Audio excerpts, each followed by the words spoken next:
ఎవరు మీరు? మేము అరుణకేశి మహాముని శిష్యులం. మహాముని శిష్యులయ్యుండి మగవుల జలక్రియలను ఆడుతుంటే కళ్ళప్పగించి బుద్ధిహీనులా చూస్తారా?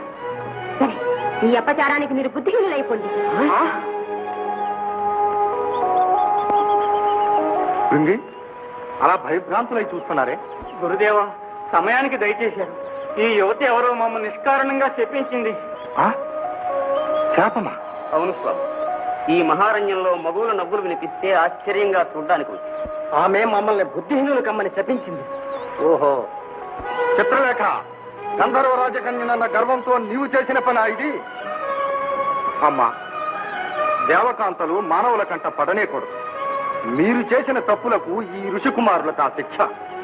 నిరపరాధులు, సత్యసంధులు, స్వార్థరహితులు, చలిచీమకైనా హాని చెయ్యని మహానుభావులు ముక్కు మూసుకొని ఈ అరణ్యములో తపస్సు చేసుకునే వీరిని నిష్కారణముగా శపించావు.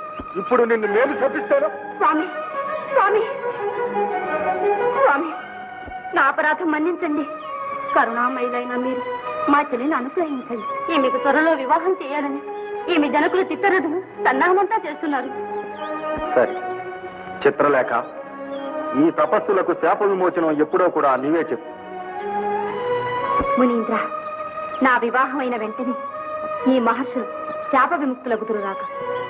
మంచిది. ఇటుపై ఇట్టి ప్రమాదాలు తటస్థించకుండా ఉండటానికి చెప్తున్నాను, విను.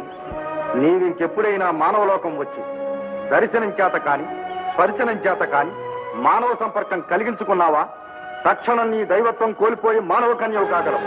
జాగ్రత్త. నేనింక మానవలోకమే రాను. క్షమించండి స్వామి.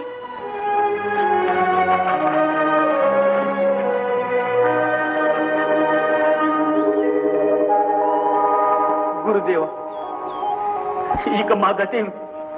కుమారులారా, మీరింకెక్కడ ఉండటం శ్రేయస్కరం కాదు. ఇది క్రూర జంతువులతోనూ విష జంతువులతోనూ విష వృక్షములతోనూ నిండి ఉన్న మహారణ్యం. బుద్ధిహీనులైనప్పుడు మీకు ఉపకారం చేసేదేదో అపకారం చేసేదేదో తెలుసుకోలేరు.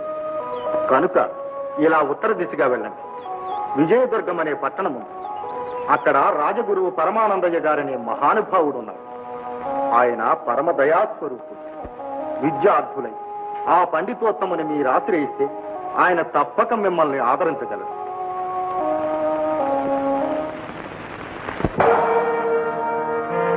విద్యార్థులై వచ్చారా? సరే, సరస్వతీ కటాక్ష సిద్ధిరస్తు, సకల విద్యా ప్రాప్తిరస్తు. ఆనందం, ఓహాయ్, నిన్నే. ఏమిటండి?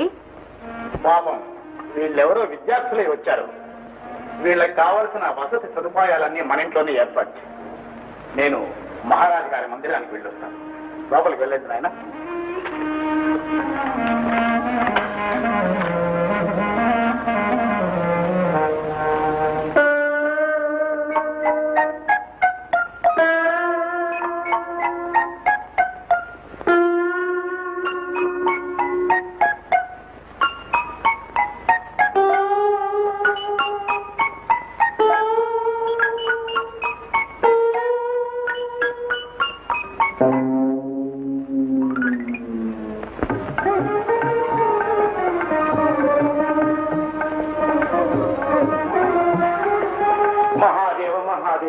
సమయానికి వేయించేశారు.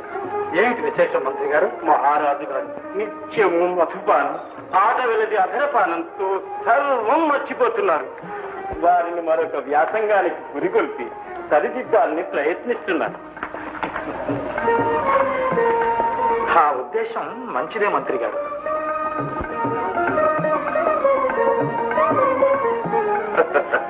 గురుదేవులకు ప్రణామాంజలి. ఇష్టకామ్యార్థ సిద్ధిరస్తు. మంత్రి గారు వర్తమానం చేశారు. సంప్రదించవలసిన రాత కార్యములు ఏమైనా ఉన్నవా? మహాదేవ మహాదేవ, వేటకన్నీ సిద్ధం చేయించారని మనవి చేయడానికే వచ్చాను. వేట? వేటకు వెళ్ళటకు మేము సంకల్పించలేదే.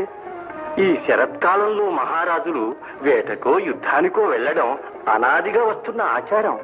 ఏమంటారు గురువర్య?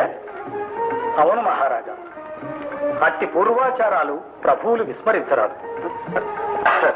పూజ్యులు, మీరు చెప్పినప్పుడు మేము కాదంటామా? మంత్రి గారు ఏర్పాట్లు చేయండి. మహాప్రసాద్